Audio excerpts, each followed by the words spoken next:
If you are a citizen of another country and you do not have to be in the United States for a family emergency because you have family here or something work related that can't be done over Zoom, why are you here? Stay away. It is not safe in this political climate where Trump's people are sitting up here arresting folks and throwing them in detention camps. Stay away from America.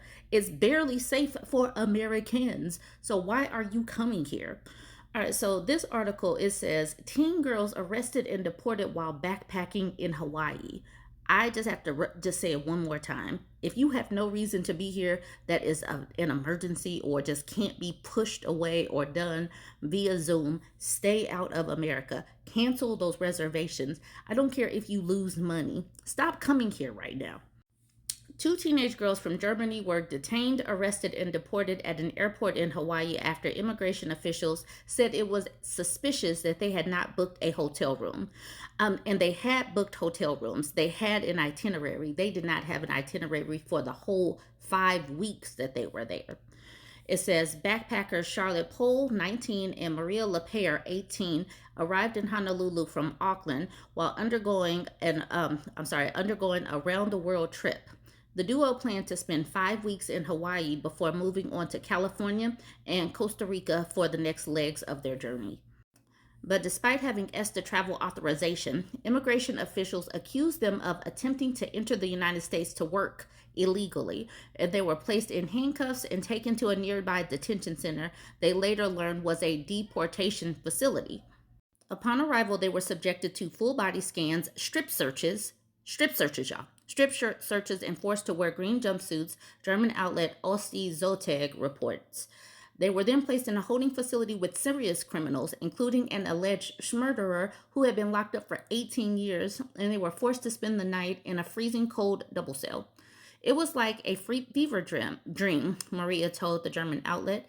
It was a shock. We didn't expect it. We had already noticed a little bit about what was going on in the United States, but at the time we didn't think it was happening to Germans. It wasn't going to happen to me. I thought it was the Browns.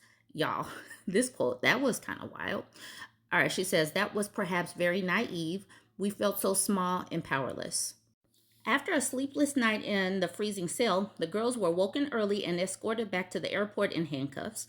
Upon arrival, they were forced to board a Hawaiian Airlines flight to Tokyo, and they were told they would receive their passports back once they arrived in Japan. Included in their travel documents were interrogation transcripts signed by the girls, which contained sentences we didn't actually say, said Charlotte after the ordeal. They twisted it to make it seem as if we admitted that we wanted to work illegally in the U.S. Upon arriving in Tokyo, the girls were shipped home on a flight via Qatar, which they say helped them come to terms with the ordeal. Both of them say they have processed the incident well, but are upset their backpacking journey has been marred by such a black mark by U.S. authorities. I sometimes think about how wonderful the time in Hawaii would have been and what we would have experienced there, said Charlotte. The ESTA, or Electronic System for Travel Authorization, allows citizens from certain countries to travel to the U.S. for short stays without requiring a visa. But recent changes mean that ESTA authorization or a U.S. visa is not sufficient enough to automatically allow the holder to enter the USA, and that the final decisions rest with immigration officials and border authorities. So please, if you do not have to be here, don't come here, because they could take you and put you in a detention center and then just lie about the reason. Please stay away. Some people are staying away. Tourism is taking a hit, and it will take a hit. And we haven't even seen what's going to happen over the summer. All right, so this article, I think this one's from NBC. It says, as international tourists pull back on the United States travel and purchases, $90 billion in lost revenue looms. And, obviously, I don't want the country that I stay in to go down the pooper. I don't. But coming here is dangerous. It's dangerous for the people that live here. And maybe if Donald Trump and his MAGA Republicans see the financial hit that, acting all dysfunctional like they're doing, what the outcome is, maybe they'll change strategies. For international tourists, traveling to the United States is looking less inviting these days. The combination of Trump's trade policies and hostile rhetoric towards much of the rest of the world is creating a chill in international travel to the U.S.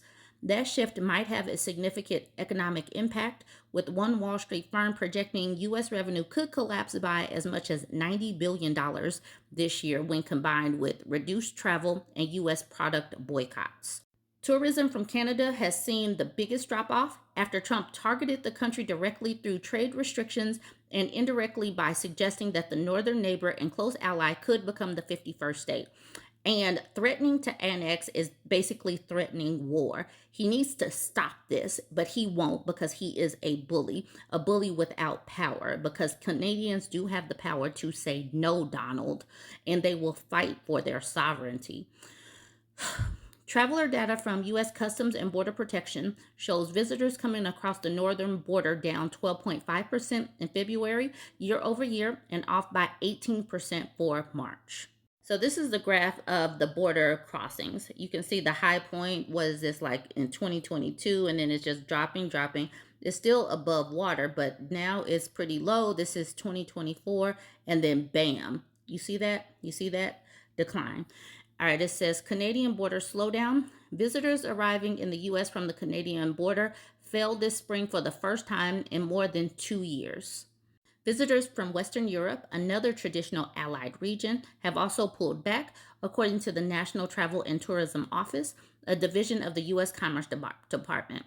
Some vacationers from the most historically reliable countries of origin, like the United Kingdom and Germany, have chosen not to visit the U.S. Visit the U.S.